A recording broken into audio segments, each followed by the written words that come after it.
Here's Coach Williams in the Continental Tire Coach's Corner. About it, several things. I think our inside game was really good in the first half. The second half, I think they outscored us probably from the inside than we did. They got it down to 6, and I don't usually even look at the score until the last 4 or 5 minutes. But I think during that time period there is when Kerwin Walton made 2 big threes for us, and he had really struggled up until that point of the game. But I thought those 2 threes were huge for us.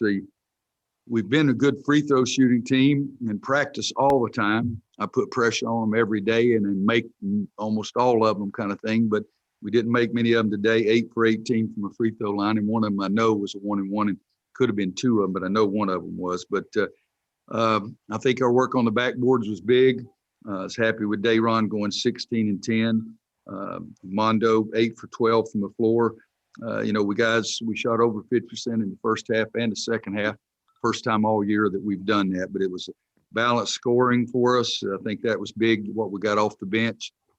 Daniels was a load for us today, and Manny and Funderburk, Funderburk had 14, Manny had 10, and they had 100 blocks between them. So it's a difficult time to play those guys as much as we try to go inside. But feel good about the W. And again, I loved how much our bench gave us coming in the game and scoring, not just doing other things. Bridget. Coach, you talked about your bench there, but also 4 of your 5 double-figure scorers were freshmen. Did you see the freshmen, take a step forward today in today's game? And overall, what are your thoughts on their play today? Well, I think a couple of things. I told him at one time out, we've had 60 practices. We've had 14 games. So I think at that time there should no longer be freshmen. They've played a ton of games. We've had a ton of practices, but they're still going to screw it up and make mistakes that freshmen make. But I love our freshmen. It's as good a class as I've ever brought in my life, and especially when you add Anthony Harris to it, coming off the bench and going 4 for 5 and getting 2 points. He didn't play that many. 10 minutes, 10 points. All right, maybe I should play him 40 next time. But so I think they're really doing some really, really nice things. The tough thing for our freshmen is I just expect much more of them, because I think we have that ability there. We just got to get our brain and our heart involved and not just our ability. Andrew Jones, and just a reminder, everybody, just 1 question per person, and we'll try to get back around if we have time. Thank you.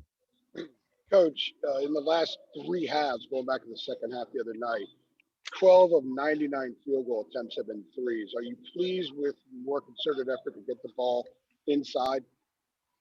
Yeah, but Andrew, I'll answer the same way. I like a balance. I'm not against guys shooting it. I have to get on Kerwin Walton more than anybody because he's never ready to shoot. I'd like him to get more shots up, and I'm biased. There's no question. Guys who make more threes, I want them to shoot more threes. Dayron even made a jump shot today. It wasn't a 3, but he made a jump shot today. But no, I love balance, guys.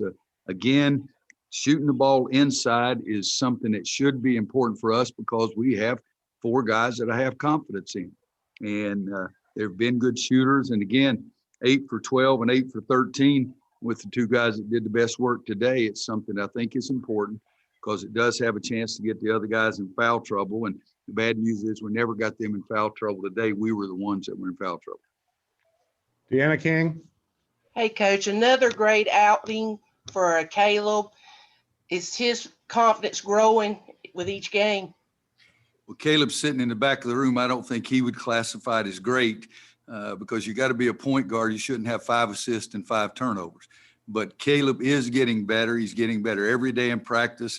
Life's not easy in the ACC as a freshman. And some guys adapt quicker than others, but life is not easy. But I think he was important to us today, to say the least. And he and RJ, I mean, you look there, that's 15 and 15 to 10. That's 25 points, 8 assists.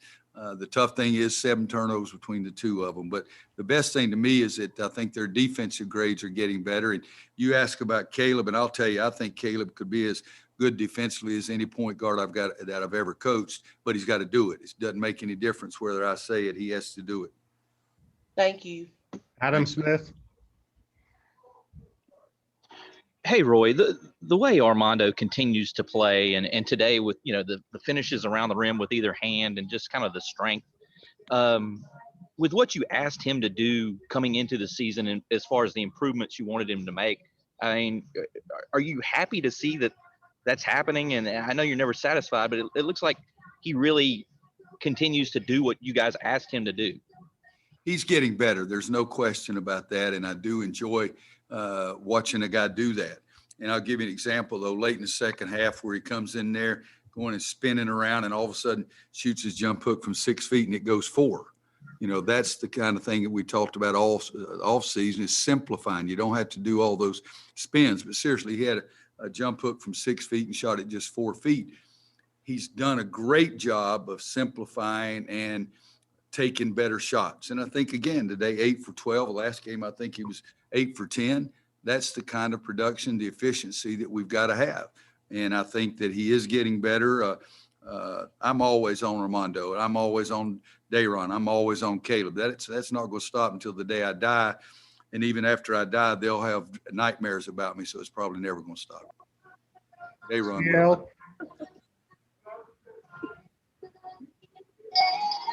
Hey, Roy, I was wondering if you felt like they're finally starting to kind of understand both shot selection that you want and understand what it's going to take for this team to win. See, we're getting better at it. But again, 13 turnovers, 8 turnovers in the second half. And with Caleb and RJ, they've always been just better than other people. But when you penetrate in the lane and all of a sudden you're shooting 6 and 8 foot floaters and jump shots, those are 6'11" guys that are blocking those shots too. And they're getting better every day, and they want to get better. And that's the part I like. And I told them I did something today. I don't believe in treating everybody the same, but I do believe in treating people fairly. I took both of them out immediately after a turnover today, and I usually don't do that. But again, 60 practices at 14 games, and they understand it because I'm doing it for both of them. I'm not picking on one. We've got to do a better job taking care of the basketball. Matt, can you mute whoever mic is in the arena, please? Yeah, CL, I think that's you, CL. You can mute it, Matt. You do it. We got time for 2 more, and then Day'Ron. CL, if you're going to play music, start dancing, son. My gosh. Anybody else? We got time for 2 more if anybody has any. I got one, Matt.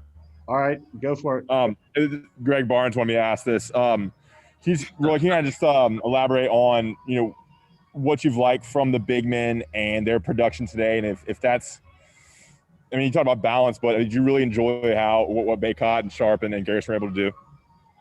I felt badly because right before the half, I wanted to use a foul. I didn't necessarily want it to be Garrison. And I did a poor job of communicating because I yelled Garrison, we're going to foul, and I was pointing at Andrew. And he didn't get the word to Andrew. And so he makes that foul right before the half, or he would have gone into the second half with 0 foul. Now it ends up that he ends up fouling out. But Garrison he's the leader out there. He settles everybody down, and everybody trusts him and respects him so much. But yeah, Armando, Garrison, Day'Ron, Walker Kessler, they're all going to be big time players. But like I said earlier, we want them to be big time while I'm still alive. I think that a big guy, the way we get you the ball, should shoot over 50%. And we've had somebody, Brandon Wright shot 66% as a freshman. Tyler Hansbrough shot over 55 4 straight years. And so we do talk about field goal percentage because we're going to get you the ball in good spots. And as you work on this jump shot and improve on your jump shot, Tyler Hansbrough shot jump shots, just like Luke May did. And but the biggest thing I ask for our big guys is to post up, be aggressive, get their other guys in foul trouble, rebound the ball, but also protect the rim. And we didn't have we had 4 block shots today, but Manny lives blocking shots. He had 7, so Manny outnumbered us on the block shots.